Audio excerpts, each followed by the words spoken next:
அதிமுக தேமுதிக இடையே பல சச்சரவுகள் போயிட்டு இருக்கு. தேமுதிக எப்போது வேணுமானாலும் அதிமுகவிலிருந்து வெளிவரலாம் என ராஜ்யசபா சீட்டு கொடுக்குறேன்னு சொல்லியிருந்தாங்க. பட் கொடுக்கல.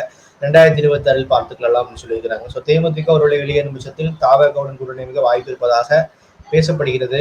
எந்த அளவுக்கு இது உறுதியாகும்? அது தேர்தல் நேரத்துலதான் தெரியும். இப்ப அதை நம்ம சொல்ல முடியாது. அந்த அளவுக்கு நான்லாம் பெரிய ஆள் கிடையாது. அது அவங்க உட்கட்சி விவகாரம். 2 பேரும் கூட்டணி உடன்படிக்கை.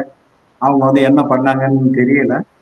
ஏதோ மனஸ்தாபம். இவர் வந்து ஐயா எடப்பாடி என்ன நினைக்கிறாருன்னா, இந்த ராஜ்யசபா வாங்கிட்டு அவங்க பாட்டுக்கு சட்டசபை தேர்தலில் வேற எங்கேயும் கூட்டணி போயிட்டா என்ன நிச்சயம் அப்படின்னோட அவர் கொடுக்காம இருந்திருக்கலாம். இவங்க வந்து கொடுத்த வாக்குறுதியை கொடுக்காம இப்படி நம்மளை ஏமாத்துறாங்கன்னு சொல்லிட்டு இவங்க வெக்தா இருக்கலாம்.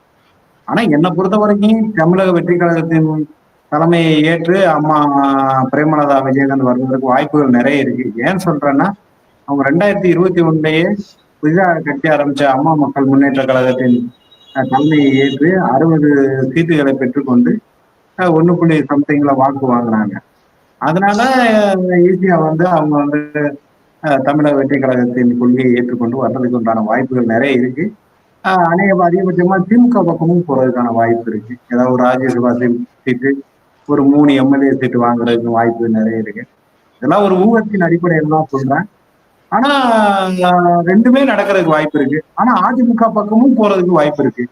கடைசியில திமுக சீட்டு இல்லை அப்படின்னு சொல்லிட்டு அங்க அதிமுக சொன்னாங்கன்னா, சரி இந்த ராஜ்யசபாவோட எங்களுக்கு ஒரு 10 சீட்டு தாங்க அப்படின்னு கேட்டு வாங்குறது. ஏன்னா இன்னைக்கு அதிமுக வந்து திருசங்கு சொர்க்கத்துல இருக்கு, திருசங்கு நிலையில இருக்கு. ஏன்னா பாரதிய ஜனதாவோட கூட்டணி சேர்ந்ததுனால இருந்த எஸ்டிபி கட்சியும் வந்துருச்சு. அவங்க கூட்டணி சேர்ந்த ராஜியே என்னவோன்னு தெரியல, பாமக ஒரே குழப்படி மேல குழப்படியா நடந்துட்டு. இதனால இன்றைய சூழ்நிலையில பாட்டாளி இது பாரதிய ஜனதா அதிமுக 2 பெரிய கட்சி தான். மற்றபடி தமிழ் மாநில காங்கிரஸ், ஐஜேகே, பாரிவேந்தர் இவங்களெல்லாம் நம்ம பெருசா சொல்ல வேணாம். இந்த 2 பேரை தவிர வேற எதுவும் ஸ்டாண்டர்டா இல்லை. இந்த சூழ்நிலையில டிடிவியும் ஓபிஎஸ் இவங்கெல்லாம் நம்ம எங்க தமிழக வெற்றி கழக தலைவரின் கொள்கையை ஏற்று கூட்டணி அமைக்கக்கூடிய வாய்ப்பெல்லாம் இருக்கு. ஆனா அவங்களுமே ஏடிஎம்கேட போறாங்களா என்னங்கிறது சந்தேகமா தான் இருக்கு.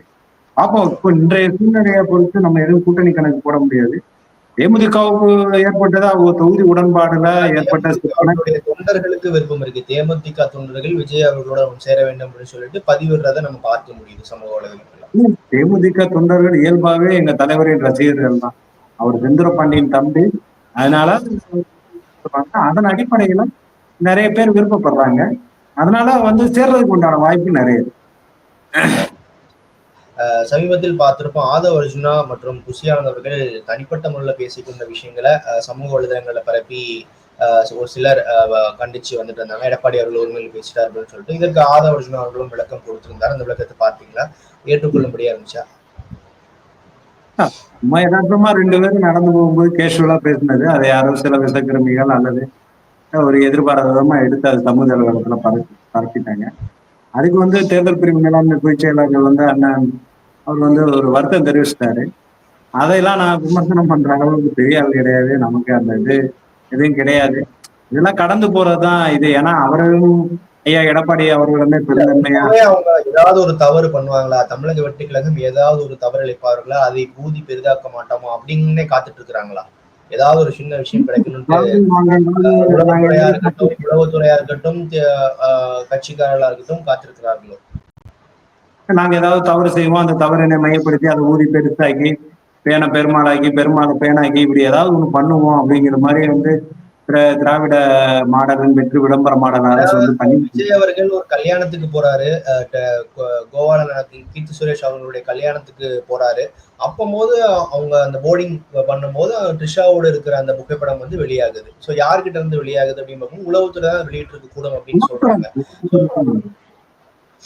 உளவுத்துறை தான் பண்ணியிருப்பாங்க. அதெல்லாம் அரசியல்ல உள்ளதுதான். இதெல்லாம் நம்ம வந்து இதெல்லாம் எதிர்கொண்டாதான் நம்ம அரசியல்ல சேவையாற்ற முடியும், மக்களுக்கு நல்லது செய்ய முடியும். அவர் வந்து எல்லாத்தையும் அவர் தெளிவா சொல்லிட்டாரு. ஒரு பயம்ங்கிறது எனக்கு என்னன்னே தெரியாது. ஒரு குழந்தைய கொண்டு போய் பாம்புக்கு முன்னாடி வச்சாலும் சிரிக்கத்தான் செய்யும். எதுக்கு முன்னாடி வச்சு சிரிக்கிற குழந்தை அது. நான் இப்ப அரசியல்ல குழந்தை தான். இந்த குழந்தை எதுக்கு பிறந்திருக்கேன் அப்படின்னா, நான் தமிழக மக்கள் தான் ஒரு சீர்திருத்தமான நேர்மையான வெளிப்படையான நல்லாட்சி கொடுக்கணுங்கிறதுக்காக நான் வந்திருக்கேன். அது மாதிரி நிறைய இன்னும் ஐஏஎஸ் ஐபிஎஸ் ஐஆர்எஸ் இவங்கெல்லாம் நிறைய உள்ள வருவாங்க, நல்லாட்சி கொடுப்பாங்க. இந்த மாதிரி களங்கம்லாம் வரதான் செய்யும். அதை நம்ம கடந்து தான் போகணும். அதை போய் நம்ம கிரிட்டிசைஸ் பண்ணிட்டு அதுக்கெல்லாம் செவிமடுத்துக்கிட்டு அதை வந்து தர்க்கம் பண்ணிட்டு இருந்தோம்னா நம்ம வந்து எங்க தலைவரோட இலக்கு வீணா போயிடும். ஸோ மதுரையை பத்தி நம்ம பேசியிருந்தோம். மு க ஸ்டாலின் அவங்களுடைய வருகை இதுல வந்து பேசியிருந்தோம். அதுலயும் குறிப்பா பார்த்தோம் அப்படின்னா, முதல்வர்கள் போற வழியில ஒரு கால்வாய் இருக்கு அப்படின்னு சொல்றாங்க. பந்தல்குடி பக்கத்துல ஒரு கால்வாய். அந்த கால்வாய வந்து ரொம்பவே அது ஒரு பராமரிக்கப்படாத சூழல் இருக்கும் போல, சாக்கடையாக மாறிட்டு போல. அத வந்து திரைசீலை போட்டு மூடி மறைச்சிருக்கிறாங்க. அது வந்து இப்போ சமூக வலைதளங்கள்ல வைரல் ஆன உடனே முதலமைச்சர் மு க ஸ்டாலின் நேரடியா இரவோடு இரவா அங்க சென்று ஏதேதோ பண்ணிட்டு இருக்காரு. ஸோ அந்த விஷயங்கள்லாம் பாத்தீங்களா? குஜராத்தில் நடந்த மாதிரி தமிழ்நாட்டில் நடக்குது. ஒன்றிய பாஜக அரசு டொனால்டு ட்ரம்போ பின் கிளின்டனோ யாரோ டொனால்டு ட்ரம்ப் தான் நினைக்கிறேன். டொனால்டு ட்ரம்ப் வரும்போது வந்து குஜராத்ல வந்து இது மாதிரிதான் சேலையை மறைச்சு இது பண்ணாங்க. அப்போ பொங்குன்னு பொங்குனாங்க. இன்னைக்கு வந்து திராவிட மாடல்ங்கிற வெற்று விளம்பர மாடல் கரப்ஷன் கபடதாரி ஆட்சிகள் வந்து அதையே தான் செய்றீங்க. இப்போ உங்களுக்கும் சங்கிகளுக்கும் என்ன வித்தியாசம் இருக்கு? இப்போ சங்கிகளோட கொள்கையும் சங்கிகளோட ஐடியாலஜியும் சங்கிகளோட மாடலையும் இங்க காப்பி பண்ணி அங்க குஜராத் மாடல் இங்க திராவிட மாடல் இதான் பேரு. ரெண்டும் ஒண்ணுதான். எல்லாமே பாரதிய ஜனதாவோட அண்டர் கிரவுண்ட் டீல் வச்சுக்கிட்டு அண்டர் கிரவுண்ட கள்ள கூட தொடர்பு வச்சுக்கிட்டு இடி வருமான வரி வந்தா உடனே போய் சரண்டர் ஆகிறது, வருமான வரித்துறை வந்தா சரண்டர் ஆகுது, இடி ரைடு வந்தா சரண்டர் ஆகுது. இப்படி எல்லாத்துலயும் அவங்களுக்குள்ள ஒரு டீல் பேசி வச்சுக்கிட்டு நான் நடிக்கிறது போல நடிக்கிறேன், நீ அடிக்கிறது போல அடி அப்படிங்கிற மாதிரிதான் மாறுது. இன்னைக்கு கூட பாருங்க ஞானசேகரன் வந்து இது இந்த அண்ணா பல்கலைக்கழக தீர்ப்பு வந்திருக்கு. அந்த தீர்ப்புலையுமே எங்க தலைவர் எங்க கணக்கு செயலாளர் வந்து அறிக்கை கொடுத்திருக்காரு. இது வந்து இந்த தண்டனை 30 ஆண்டுகளுக்கு உண்டான கடுங்காவல் தண்டனை வந்து வரவேற்கத்தக்கது.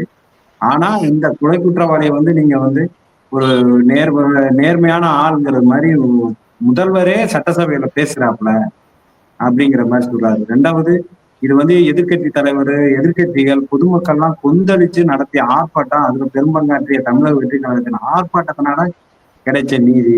இந்த திராவிட மாடல், வெற்றி விளம்பர மாடல், இந்த கரப்ஷன் கபடுதாரிகளான பெண்களுக்கு பாதுகாப்பு இல்லாத ஆட்சி 2026 முடிக்க வைக்கப்படும் சொல்லிட்டு எங்க தலைவர் வழியில நின்று கழக பொதுச் செயலாளர் அண்ணன் துஷி ஆனந்த் அவர் வந்து அறிக்கை விட்டுருக்காரு.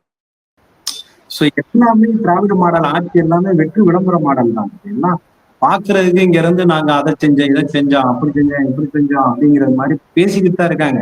ஆனா செஞ்சுறது எதுவுமே கிடையாது. செய்யறது பொண்ணு, பேசுறது ஃபுல்லா பொய், பண்றது ஃபுல்லா ஃப்ராடு தனம், அடிக்கிறது ஃபுல்லா கொள்ள. இதுதான் அவங்களோட திராவிட மாடல். பொய்ய தவிர வேற எதுவுமே பேசுறது இல்லை. அதுக்கு பேர் தான் திராவிட மாடல்.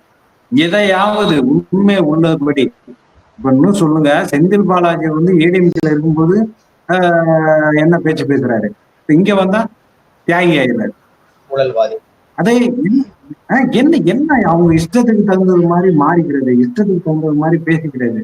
என்ன கொஞ்சம் கூட ஒரு ஒரு இது ஒரு நம்ம தர்மம்ங்கிறதே இல்ல, அரசியல் அறம்ங்கிறதே சுத்தமா திமுக இல்லை அப்படின்னு. இதையெல்லாம் ஒழிக்கணும்னு தான் எங்க தலைவர் வந்து கொள்கை எதிரியா பாரதிய ஜனதாவையும் அரசியல் எதிராக திமுகவையும் அறிவித்து இது தமிழக வெற்றி கழகத்தை 2026 நடைபெற சட்டசபை தேர்தலில் போட்டி போடுவோம். அதுல நாங்க நிற்போம், ஜெயிப்போம், அதுல வெற்றியும் பெறுவோம்னு எங்க தலைவர் ஆணித்தரமா சொல்றோம்.